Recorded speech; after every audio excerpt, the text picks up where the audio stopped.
Hey everyone, this is the Math Nexus again, and today we are going to start with exercise 1.7. And I think this is the last exercise where any new concept will come to us for chapter 1 actually. So, the next exercise I'm going to solve exercise 1.8, and it's a past paper exercise. So, it's for practice and for perfection in practice. So, yeah, right now let's jump into exercise 1.7. And what exercise 1.7 is about is the graphs of inverse functions. Okay, graphs of inverse functions. So there's some specifications for these graphs, and as we've learned through modulus graphs and everything. But right now, before we start with anything, with any explanation, I want you to know about the laws of reflection. The laws of reflection on a graph. Okay. And the thing is, right now we are going to discuss only one law of reflection out of the three laws.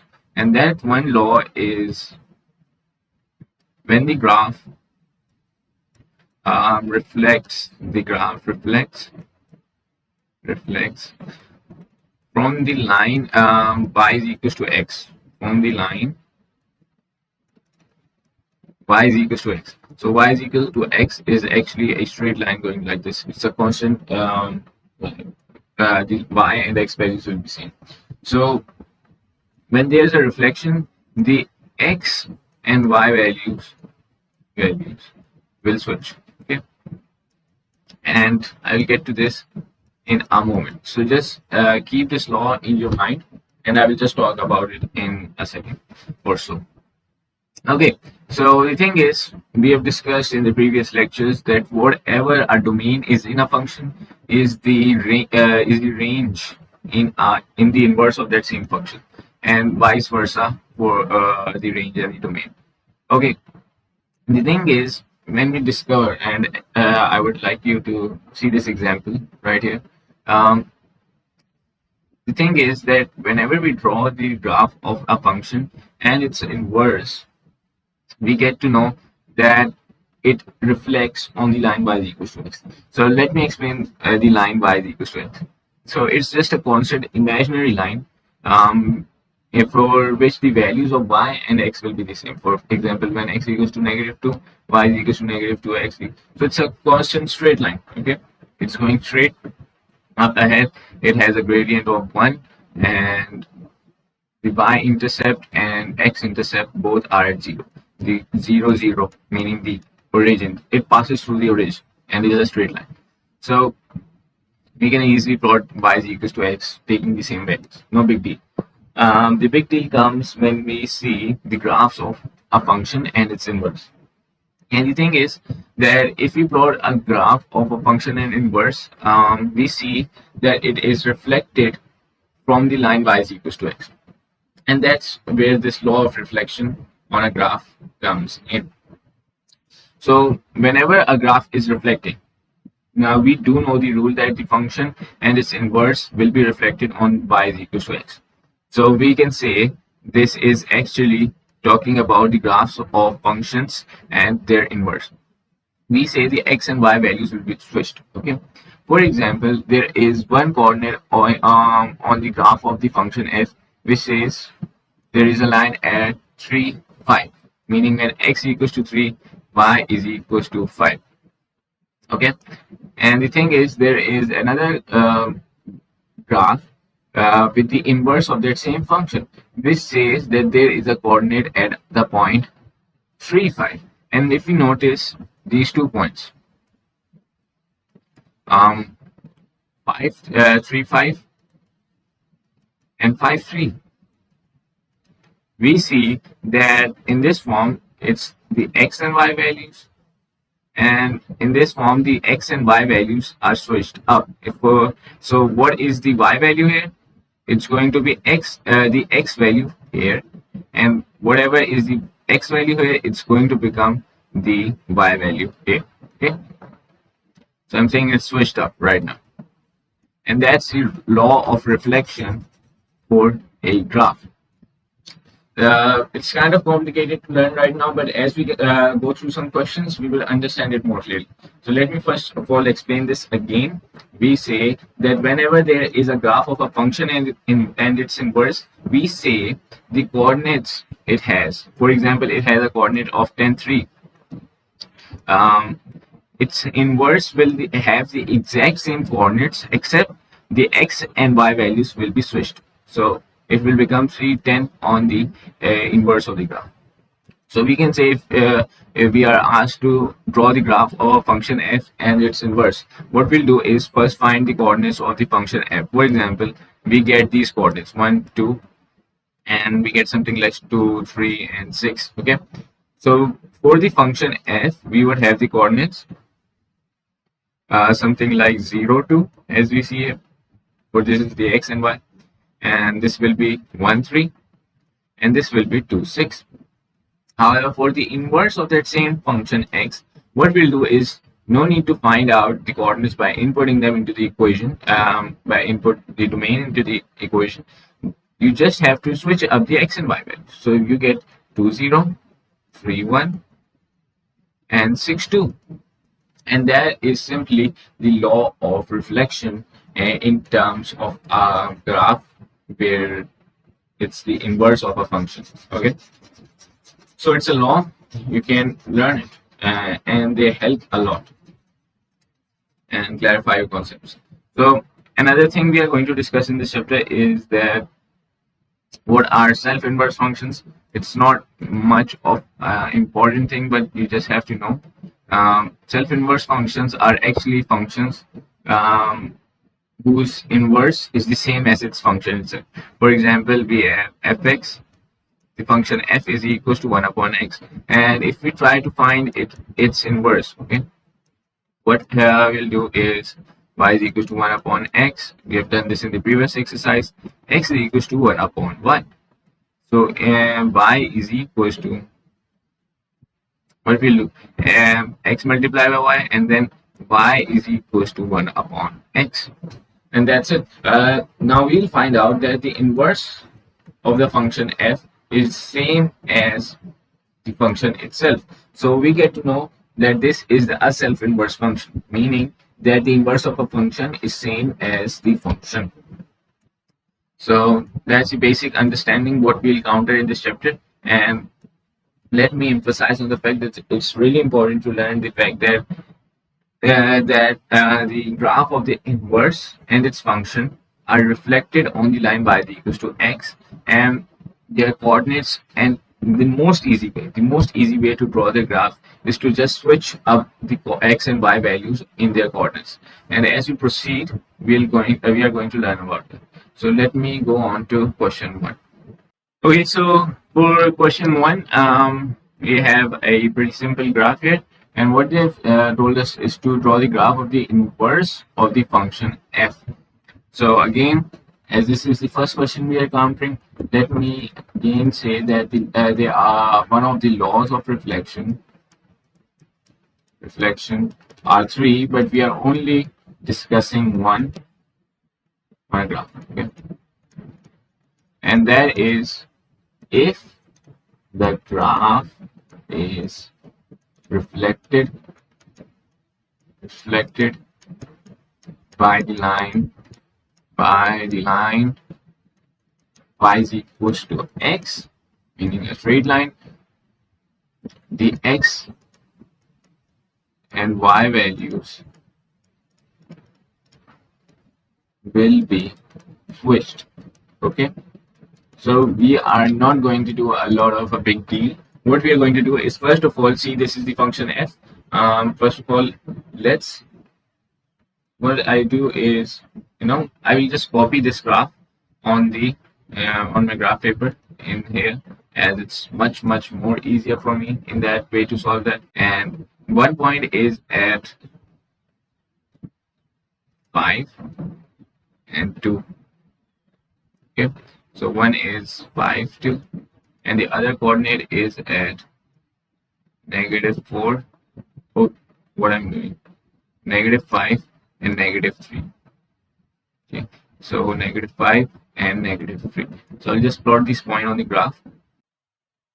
Okay, so I have plot the coordinates on the graph, and before I make the graph, I'll just make a line which represents y is equals to x, and that line is actually passing through the origin and in such a way that y is equals to x. Sorry, let me just make this correct.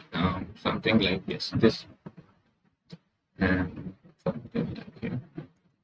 So this is the line y is equals to x. Let me specify this here. Y is equals to x. That's the line.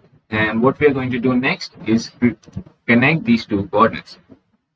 So this is the line for the graph of the function f. And the other thing what we'll do is, again to our board, so these two coordinates are of the function f. So what we'll do, in order to make the graph of the inverse of the function, we just switch up the coordinates as we have talked through the laws of reflection. So instead of 5, 2, it will become 2, 5. Instead of -5 and -3, it will become -3 and -5. Okay, and just plot these 2 points, 2 and 5. X is equals to 2, y is equals to 5. It's up here. And when x is equals to -3, y is equals to -5. So -3, y is equals to -5. And if we just connect these 2 points, we have created the graph for the inverse of that function. And that's it. No big deal. That's our answer. It's pretty simple. And as we go through the topic, we are going to be more used to it. And it's going to be easy for us to solve it. Again, for question 2, we have a similar question, except it's a curve. So they have told us to draw the inverse of the function g on the copy of a graph. And we have the same graph, yes. So what we do is, let's first of all erase this one. Let me bring my graph back. That's okay. So what we do next is, first of all, see the coordinates for this point. So at this point, it's -4, 0. And at this point, it is 5 and 3. Okay. So this is the graph for the function f. And let me really quickly plot this on my graph. And what I'll do is use 1 point, -4, 0. 1 point is here, and the other point is at 5, 3. And that's the next point. What I'll do is connect these two with a curve. Oops. Stable. See, what I'll do is connect this point and something like this. That's it. Is it? Yes, it's passing to the point 2. So let me again counter check it. Yes, it's good for us. So that's a part g graph. And what we do next is the function g. Sorry, I've written it the function f. So what we do next is really quickly switch up the coordinates 0 and -4 and make this 3 and 5 to make our reflection of this graph, which will give us the graph for g inverse. And if we just plot these 2 points, what we have 0 and -4, x is equals to 0, y is equals to -4. 1 point is here, and the other point is x equals to 3, y is equals to 5. Okay, before that, let me first make the line y is equals to x, which goes something like this. And then from here to here. So this is the line y is equals to x. Let me mention it. Y is equals to x. This is for the function g. And the next curvy thing we are going to make is from here. Yeah. Let me first draw a correct one.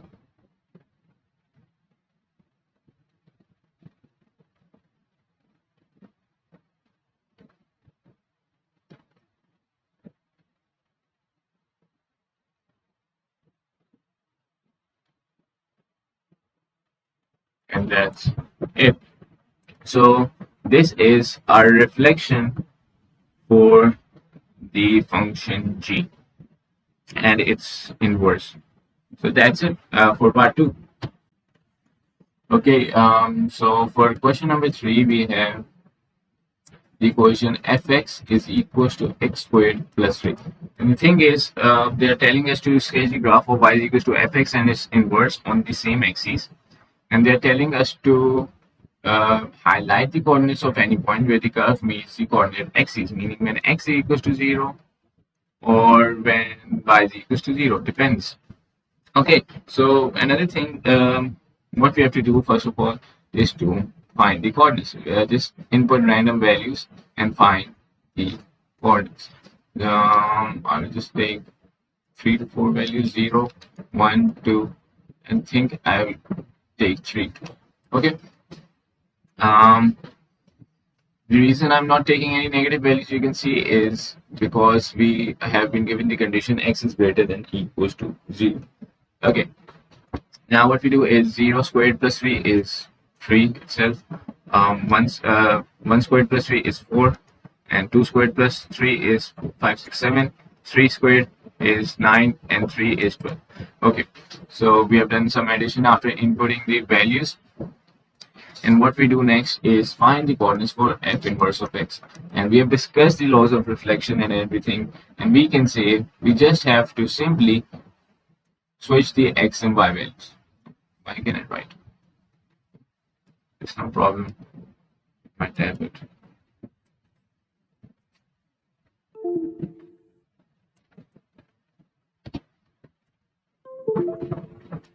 Okay, so it's correct now. So what we do next is just switch up the x and y values. So instead of 0, 3, we are going to write 3, 0. And similarly, instead of 1, 4, we are going to write 4, 1, 7, 2, and 12, 3. And we do have our set of coordinates. What we do is just directly plot this on our graph. And for that, we plot the coordinates when x equals to 0, y is equals to 3. That's 1 point. When x is equals to 1, y is equals to 4. When x is equals to 1, y is equals to 4. When x is equals to 2, y is equals to 7. Go up here. When x is equals to 3, y is equals to 12. And we go all the way up till here. So that is our graph for the function f. For the inverse of that function, we are going to reflect the coordinates. So x equals to 3, y is equals to 0. 1 point here. When x equals to 4, y is equals to 1. Another point. When x equals to 7, y is equals to 2. So here we go. Here we are. And when x equals to 12, y is equals to 3. When x equals to 12, y is equals to 3. And before I draw the lines, or the curve for both of these graphs, what I'll do is, first of all, I'll just remove this. And what I'll do is make the line y is equals to x for that. Just a straight line. And that's it. So that's the line y is equals to x. And now I'll make a curve connecting these points. And for that, we need some patience. And that's it. That's our first curve. The second curve is here.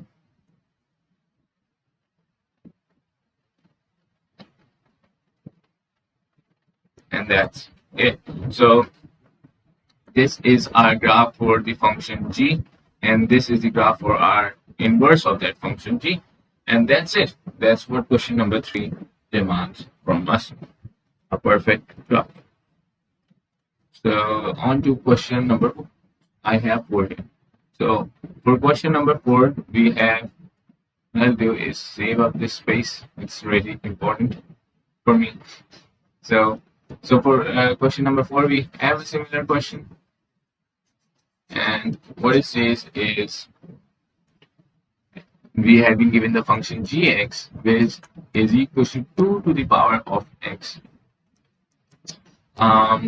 So they have told us to draw the graph of gx and the g inverse of x.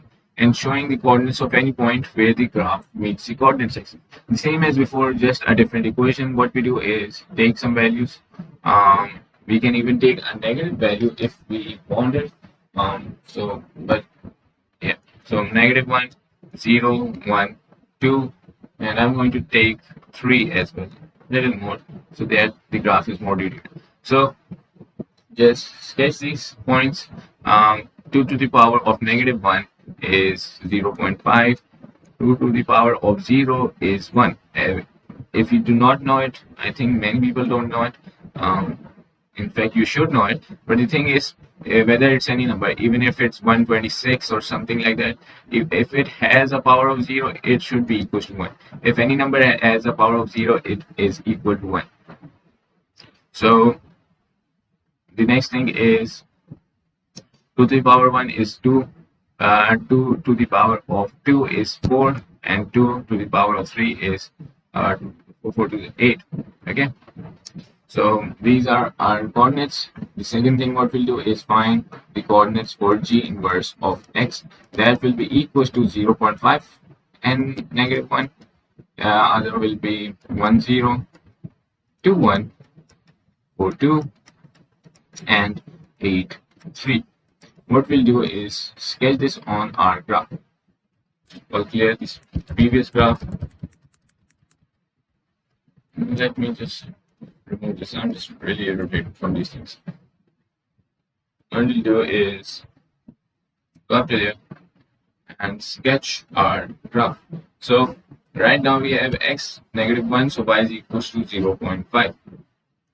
So when x equals to -1, y is equals to 0.5 somewhere here. And when x equals to 0, y is equals to 1. Similarly, when x equals to 1, y is equals to 2. When x is equals to 2, y is equals to 4. And when x equals to 3, y is equals to 8. And x equals to 3, y is equals to 8. So it's a curve again. Second thing, we'll draw the graph for the inverse of the function g, and that is when x equals to 0.5, y is equals to -1. So it's going to be here. Another point at when x equals to 1, y is equals to 0. Third point at when x equals to 2, y is equals to 1. And when x is equals to 4, y is equals to 2. And the last point, when x equals to 8, y is equals to 3. When x equals to 8, y is equals to 3. And that's it. Before I draw the line, let me make the line y is equals to x. So here we go. That's the line. I'll label it y is equals to x. Okay, so now first of all, connect the points for the function g. And for that, we'll just draw a graph. And it's yes. Oops, I made it wrong.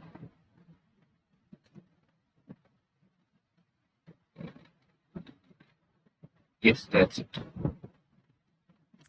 Okay, so this is the first graph. The second graph is going to be something like this. So you can say this is the graph of the function g, and this is the graph of the function g inverse of x, and that's our answer. We have drawn the graph and we have fulfilled our requirement for question number 4. So that's it. For question number 5, let's proceed to that question. And we have question number 5. We have gx is equals to x squared minus 1, where x is a positive value. So sketch on a single diagram the graph of y is equals to gx and its inverse, showing the coordinates on the point where the graph meets the coordinates axis. Where the curves meet the coordinates axis. And this is the same as we are solving before. From now, what we are going to do is, again, I have a problem in mind. Yes, it's correct. So what we do is, first of all, plot the points for the graph, and for that we are just saying x value, y value. Here, 1, 2, 3, So I'm going to take 0, 1, 2, and 3, going up to 4, not so necessary. And for that, what we are going to do is just plot the points, input the domain into the equation. So 0 squared is 0, minus 1 is minus 1, 1 minus 1 is 0, and then 2 squared is 4, minus 1 is 3, 3 squared is 9, minus 1 is 8. Specifically for the inverse of the function g, we have the switching up of the values negative 1, 0, 0, 1, and 3, 2, and 8, 3. Oops. 8, 3. Okay, so really quickly just plot this point on the graph. So I plot the points on the graph, and before that, let me just make a line which represents y is equals to x from, sorry, excuse me. So it's going to go from here, not here. It's going to go from here all the way up to here. So that's the line for y is equals to x. Now for the coordinates, let's just draw a line. We are going to go up there and here. The graph is going to be something like this. So this is the graph for the function, and this is the graph. This is the graph for its inverse. So let me first correct this. It's going to pass from here.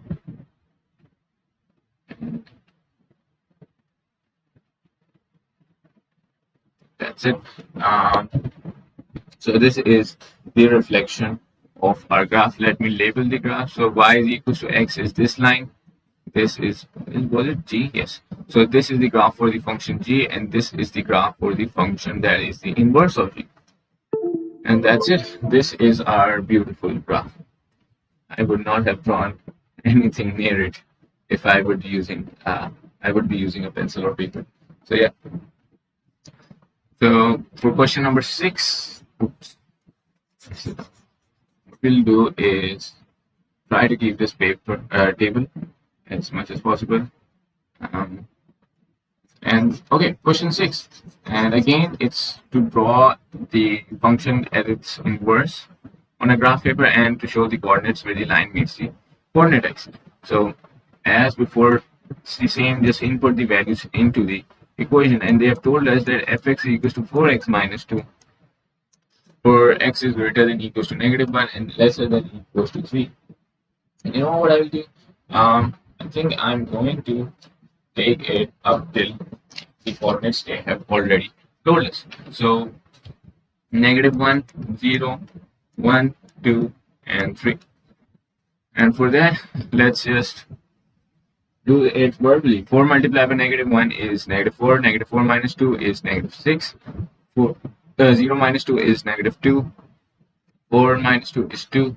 And 4 to the 8 minus 2 is 6. And then 4 3s are 12 minus 2 is 10. That's it. And similarly for the inverse of that function g is negative 6 1, negative 1, negative 2 0, 2 and 1, and 6 and 2, and 10, positive 3. So these are the set of coordinates. Let me first erase this graph. So x equals to negative 1, y is equals to negative 6. That's the first point. Then x equals to 0, y is equals to minus 2. Second point, when x is equals to 1, y is equals to 2. That's the third point. When x equals to 2, y is equals to 6. That's the fourth point. When x equals to 3, y is equals to 10. Let me make this one to the center. So that's our first graph. Let me do the second. Negative 6, negative. You know what? I'm just going to connect these so that I'm not later confused.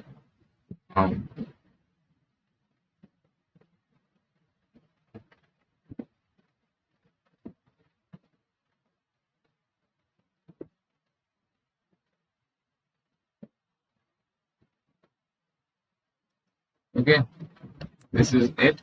It may seem like a straight line, but if we go really close, we can see that this is a curve, something like a curve.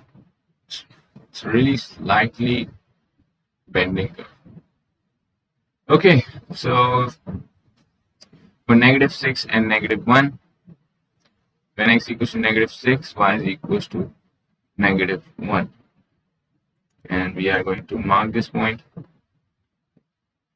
Similarly, when x equals to -2, y is equals to 0.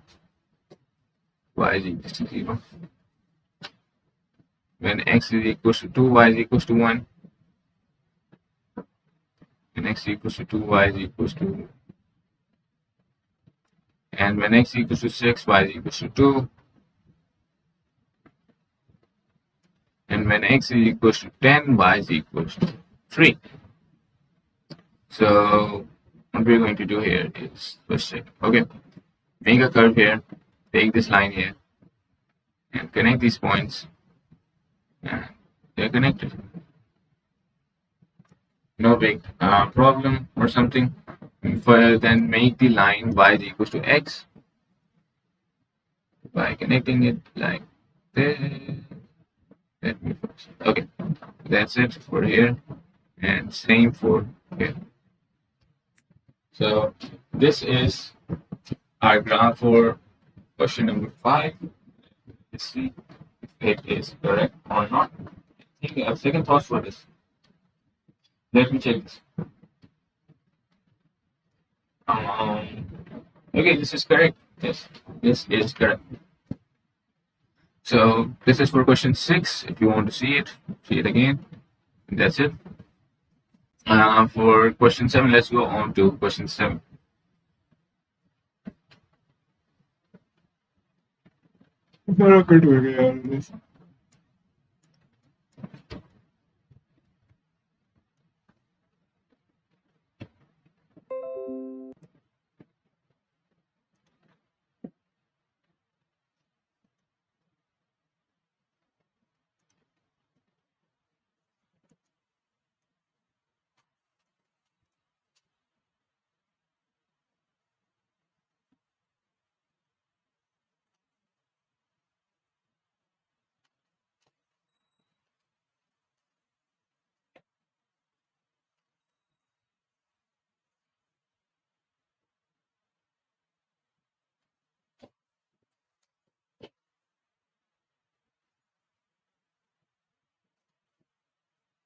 तो फिर मैंने अपनी सारा पेट कर लिया है तो आप क्या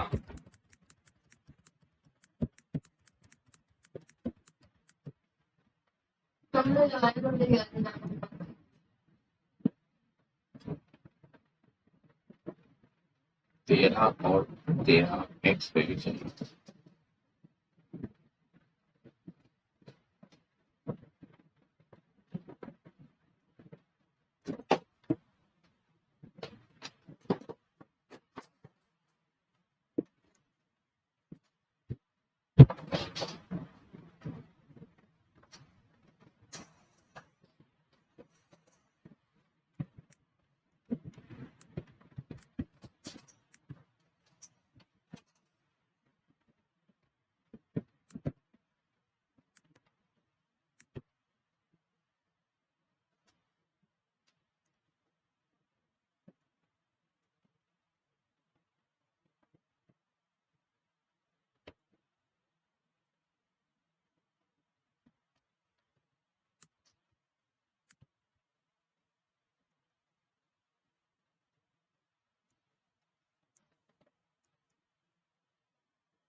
Like, let's start with question 7. Okay, so question 7. has the equation fx is equals to 3 minus x plus 1 whole squared for x is greater than -1. So first of all, they have asked us explain why f has an inverse. And for that answer, I'm going to answer in two parts actually. What I'll do is first of all make a table. It's a lengthy method, but it's really good. So x and y values we'll input here, and we'll say -1, 0, 1, 2, and I think 3 is also anything. So if we take this, let's input the values. So 3 minus 1 plus 1, what's it? 0. So 3 minus 0 squared is 3. So 0 plus 1 is 1. So 1 squared. 3 minus 1 squared is 2. 1 plus 1 whole squared, 2 squared is 4. So 3 minus 4 is -1. So, and similarly for 3 minus 2 plus 1 is 3 squared. So 3 minus 9 is equals to -6. Isn't it correct? 2 plus 1, 3. Yes, -6. And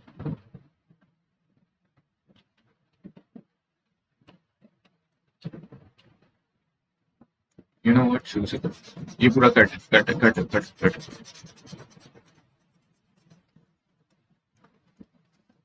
So for question 7, we have fx is equals to 3 minus x plus 1 whole squared, and we have three parts for this, and they have given us that x is greater than equals to -1. And the first part, they have told us that explain why f has an inverse. So I'm going to explain this in two parts. The thing is, what I'm going to do is to make a table f for x and y values. It's a bit lengthy method, but it's really effective. So what I'll do is -1, 0, 1, and 2. I'll take 4 values. And what I'll do is just solve this. When x is equals to -1, 3 minus -1 plus 1 is 0 squared is equals to 3. And x is equals to 0. 3 minus 0 plus 1 is 1 squared is equals to 2. Now I'll just do the other things verbally. So 3 minus 1 plus 1 squared is 2 squared. 3 minus 4 is, 3 minus 4 is -1. 2 plus 1 is 3. So 3 squared is 9. 3 minus 9 is -6. And that's it. For the inverse function, forgot what we are doing. So right now we have the table, and we can see for one input we are getting one output. So we can say in the answer as we see above, from one input,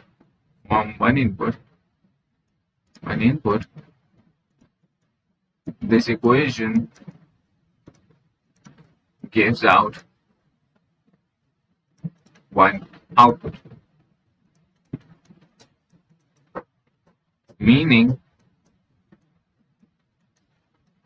it has a 1-1 mapping. 1-1 mapping. Thus, it is concluded that it has an inverse. And as we all know that whatever the function that has a 1-1 mapping has an inverse. So that's it. We have a 1-1 mapping here, and it is an inverse. So that's for part A. And I know I have been a little bit more comprehensive than I should have been, but it's essential, and I think you should also be doing the same thing. So what they have told us, find an expression for the inverse of f in terms of x. And we have done this in the previous lecture. If you don't get what I'm doing right now, although I will be explaining something, please take the previous lecture. So for f inverse of x, what we'll do is, first of all, take the equation and say that y is equals to 3 minus x plus 1 whole squared. We'll Step 2, we will switch the x and y values, 3 minus y plus 1 whole squared. And then what we'll do is make y the subject. So x minus 3 is equals to minus y plus 1 whole squared. Remove the negative from this side, make this 3 minus x, because this negative 3 will become positive and this positive x will become negative. So 3 minus x equals to y plus 1 whole squared. So similarly, under root 3 minus x is equals to y plus 1. So, and 3 minus x in a under root minus 1 is equals to y. And this is equals to the inverse of the function f. So that's it. What they've told us next is to find, the third part is to sketch the graph of y is equal to fx inverse and and the coordinates of any points where the curve meets the coordinate axis. And it's really simple right now. We have found out for the function of x, we have found out the coordinates which are negative 1, 3. The other is 0, 2, 1, and negative 1. Wait a second, please. Yes, 1 and negative 1. And then we have 2 and negative 6. And that's it. For the inverse of that same function, we are going to just simply switch the x and y values. So 3 and negative 1, 2 and 0, negative 1 and 1, and last but not least, negative 6 and 2. So these are the two set of coordinates. And what we are going to do is sketch these coordinates on our graph. Something like here. It's good enough. So negative 1, 3 is the first point. When x equals to negative 1, y is equals to 3. That's the first point. When x equals to 0, y is equals to 2. Second point, when x equals to 1, y is equals to negative 1. When x equals to 1, y is equals to negative 1. Similarly, when x equals to 2, y is equals to negative 6. And it's going all the way down here. What's next? Same. What I'm going to do first of all is create the line as I've done before. Make the line for y is equals to x, because that's the line we are reflecting for. We have to stop. So that's the line. And what we are going to do is first of all make the curve for this point so that I'm not confused when I draw the second coordinate. I think there's a problem with that. Yes, that's correct now. And let me pick this up a little bit from here. That's it. So now what we're going to do is first of all label what these graphs are. So this one is y is equals to x. The line we are taking for the reflection. This is the, what was it, function f. And now for the inverse of that function, what we are going to do is plot the points on the graph again. So when x equals to 3, y is equals to negative 1. That's the first point. When x is equals to 2, y is equals to 0. Second point, x equals to negative 1, y is equals to 1. X equals to negative 1, y is equals to 1 here. And when x equals to negative 6, y is equals to 2. That's it. And what we are going to do next is connect these lines with our curve.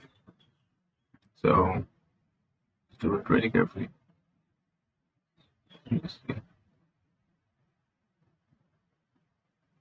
that's it. So this is our graph for the inverse of the function f. So that's it. This is our graph for question number 7, and let's proceed to question 8. So question number 8 is our challenge question, and it's not so hard after all. So let's do this. So question number 8 tells us to find the inverse of the function f given us in the to us in the question. So if you see right now, the thing is that we have done this in the previous exercise.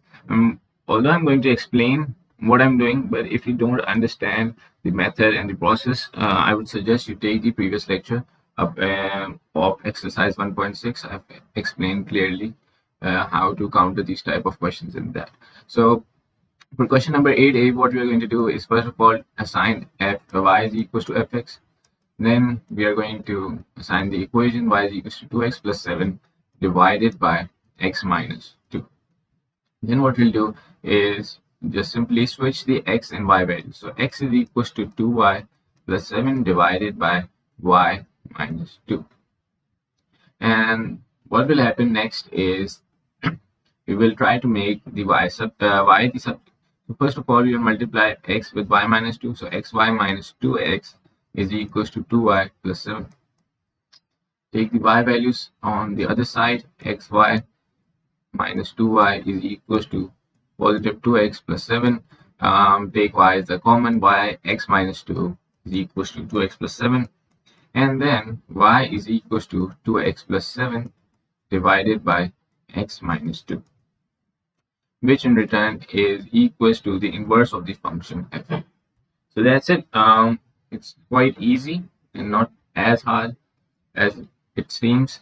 We have discussed it really in detail in the previous exercise, so not a big deal. So for part B, explain what this implies about the symmetry of the graph of y is equal to fx. So what they're telling us this is to explain how this answer, if we take y is equals to fx, is going to be implemented in the laws of symmetry of the graph. So the thing is, if we see in the previous part A, what we have found the inverse of the function. That means that this is a 1-1 mapping function, and that it has an inverse. So whenever there is an inverse, we know that we are following the one of the laws of reflection in a graph. That is law of reflection. There are three, but we are discussing one right now, and that is that the inverse of a function is reflected on the line y is equals to x. And if you don't understand this, I'll explain it more clearly in the intro of this video, so please just see from the starting. And the thing is that this is one of the laws of reflection, and we have found the inverse. So we can say, as this function has an inverse, it means that the graph of these two will be reflected along the line y is equals to x. Okay, and I've told you, I'm again telling you, as we have found out that this has an inverse, this function has a direct inverse, we can say that this graph is going to be reflected along the line y is equals to x. Okay, so our answer would be, as this function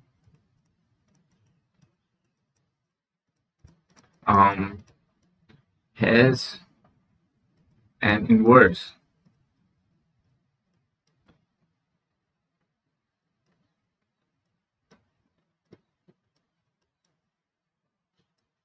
we can say that the graphs of the two, and I'm writing the bracket, the function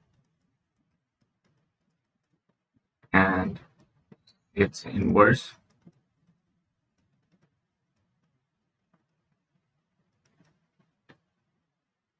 are going to be reflected along the line along the line y is equals to x. And that's it.